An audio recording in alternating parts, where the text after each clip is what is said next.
خدمت کی ہے. آپ کے پڑوس میں ایک ہندو عورت رہتی تھی. اتفاق یہ ہوا کہ اس کا بچہ کھو گیا. تو آج بھی طریقہ یہی کہ جو بچہ کھو جائے, بیمار ہو جائے, تو عورتیں بزرگوں کے پاس آتی ہیں. وہ بیچاری روتی دھوتی حضرت زکریا ملتانی کے پاس آئی اور کہا حضرت میرا بچہ کھو گیا ہے, آپ دعا فرما دیں. کہا ٹھیک ہے میں دعا کرتا ہوں تمہارا بچہ مل جائے. جب وہ گئی تو اس نے دل میں یہ سوچ لیا کہ اگر ان کی دعا قبول ہو گئی اور میرا بچہ مل گیا تو میں اپنے ہاتھ سے حلوہ پکا کے لاؤں گی اور ان کو اپنے ہاتھ سے کھلاؤں گی. سوچ لیا اس نے, منت مان لی, نظر مان لی. اب غیر مسلم تھی, جس طرح مان لی اس نے. خیر وہ کچھ اللہ کا ایسا کرنا ہوا, ان کی دعا قبول ہوئی, بچہ مل گیا. بچہ جب ملا تو اس نے اپنی منت اور نظر کے مطابق حلوہ پکایا. حلوہ پکا کر وہ آپ کو کھلانے کے لیے لائی. جب وہ حلوہ پکا کر اپنے ہاتھ سے کھلانے کے لیے لائی تو مسئلہ یہ بن گیا کہ اس دن آپ کا روزہ تھا. اس کی منت کہ میں اپنے ہاتھ سے کھلاؤں گی, آپ کا روزہ. اس نے فرمایا بڑھیا کیوں آئی ہو؟ کہ حضرت میری یہ خواہش تھی, میرا دل تھا, آپ نے دعا فرمائی, میرا بچہ مل گیا, میں اپنے ہاتھ سے آپ کو حلوہ کھلانے کے لیے لائی ہوں.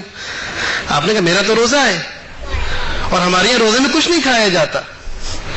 کچھ دیر آپ نے چند لمحات سوچا, پھر فرمایا کہ بڑھیا لاؤ حلوہ کھلا دو. اس نے کھلایا, خوش خوش چلی گئی, میں نے منت پوری کر لی اپنی. جب وہ بڑھیا چلی گئی تو مریدوں نے پوچھا کہ حضرت یہ آپ نے کیا کیا؟ آپ کا تو روزہ تھا, وہ روزہ توڑ دیا آپ نے. تو آپ نے فرمایا کہ یہ نفلی روزہ تھا, یہ روزہ فرض نہیں تھا رمضان کا, نفلی روزہ تھا.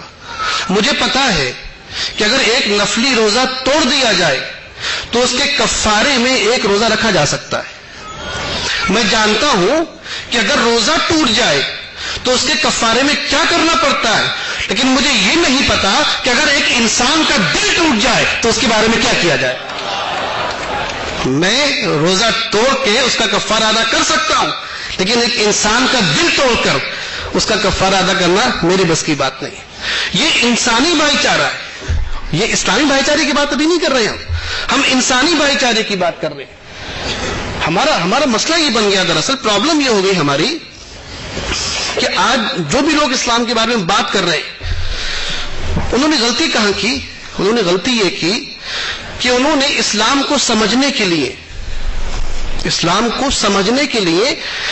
کو پڑھا نہیں, مسلمانوں کو دیکھا ہے, اور مسلمانوں کو بھی اس زمانے کے مسلمانوں کو دیکھا ہے جو آج کے ہم مسلمان ہیں, ان کو دیکھا ہے, اور ان کو دیکھ کر انہوں نے اسلام کے بارے میں اور رسول اسلام کے بارے میں اور اسلام کی کتاب قرآن کے بارے میں اپنا ذہن بنا لیا.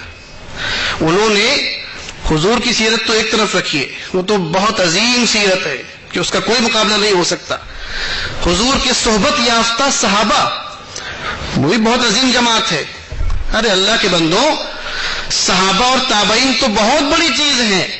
اگر ان اللہ کے نیک بندوں بزرگان دین کی زندگی دیکھ لی ہوتی تو اسلام کے بارے میں کوئی یہ کہنے والا نہیں ملتا کہ اسلام تشدد اور اسلام آتنکواد اور اسلام دہشت گردی کی تعلیم دیتا ہے. آپ خانقاہوں میں آ کے تو دیکھو, اور آج بھی آپ دیکھ لیجئے, آج بھی یہ لوگ دنیا سے چلے گئے, پردہ فرما لیا, اپنی قبروں میں آرام فرما رہے ہیں.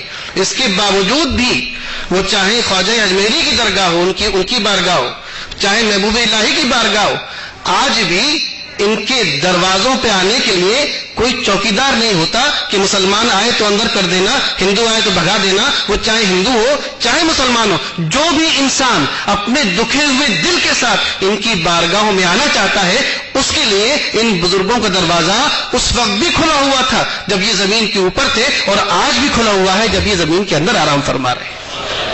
کتنا بڑا ثبوت ہے. تو چونکہ ہماری پرابلم یہ ہوئی کہ ان لوگوں نے ہماری زندگی آج دیکھی, ہمارے عمل کو دیکھا, ہمارے بیہیویئر کو دیکھا, اور ہمیں دیکھ کر یہ ریڈیکل اسلام ہے, یہ لبرل اسلام ہے. میں نے کہا سوال یہ ہے کہ مجھے اس لفظ سے اختلاف ہے. ابھی ایک میں کہیں علاج کے لیے گیا کسی ڈاکٹر کے پاس, سلیم صاحب نہیں تھے, کوئی اور تھا, وہ غیر مسلم تھے. انہوں نے پوچھا کہ آپ کہاں سے پڑھ کے آئے ہیں جب بات شروع ہوئی؟ تو میں نے کہا میں نے ایجپٹ میں پڑھا ہے, مصر میں. تو یہ بتائیے کہ وہاں پر اسلام کون سا والا اپلائی کیا جاتا ہے, ریڈیکل اسلام یا لبرل اسلام؟ میں نے کہا نہیں مجھے اس لفظی اختلاف ہے آپ کے. اسلام ریڈیکل یا لبرل نہیں ہے، مسلم ریڈیکل ہوتا ہے. جو آج کا مسلم اس کو آپ کو کہہ سکتے ہیں کہ یہ لبرل مسلم ہے یا ریڈیکل مسلم ہے. اسلام تو صرف اسلام ہے. اور یہ پیغام آپ بھی لے جائیے کہ اسلام صرف اسلام ہے، اور اسلام وہ ہے جو ہمیں حضور کی زندگی میں نظر آتا ہے. اسلام وہ ہے جو ہمیں صحابہ کی حیات میں نظر آتا ہے. اسلام وہ ہے جو ہمیں تابعین کی زندگی میں نظر آتا ہے. اور اسلام وہ ہے جو ہمیں اولیاء اللہ کی زندگی میں نظر آتا ہے. اسلام وہ نہیں ہے جو ہمیں بندوق ہاتھ میں لیے ہوئے داڑھی والے مجاہد کی نظر میں آتا ہے. وہ اسلام نہیں. اسلام کو سمجھنا ہے تو آج کے ان وحشیوں سے مت سمجھو.